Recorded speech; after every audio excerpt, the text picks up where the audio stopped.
再来看以色列部队包围加沙南部都市一间大病院，昨晚进攻病院。以色列军队是讲，因掠到几啊载的恐怖分子，认为讲病院内底有藏另一个尸体，四个在找找。也毋过哈马斯是讲根本无这款代志。有医师嘛指控讲攻击行动造成非常侪死伤。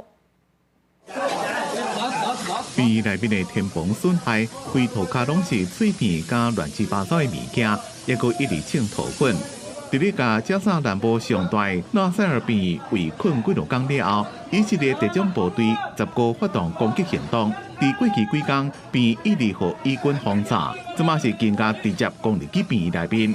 病院内面的医生甲工作人员拢讲正超过。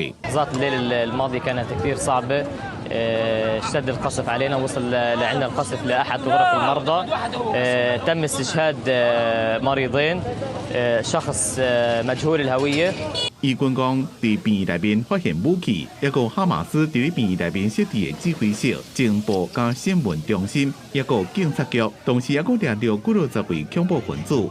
因也相信病院内面可能有藏着另一个尸体。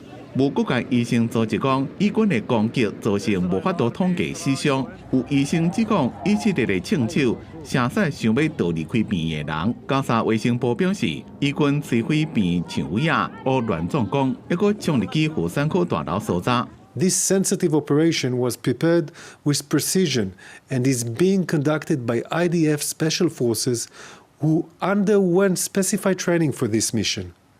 A key objective, as defined by our military mission, is to ensure that the Nasser Hospital continues its important functions of treating Gazan patients. 不过，以军并无对其他的指控做回应。哈马斯也否认讲病院内面藏另一个讲法。另外，以哈冲突也造成真侪记者被杀害。非营利组织保护记者协会15公布，2023年总共有99位记者被杀害，是2015年以来上最一年，比前一年增加要加44%。而且其中有77个人是伫咧以哈冲突中死亡。敢若是伫冲突前3个月记者死亡的人数。就冠过历年来单一国家全年有害记者的人数。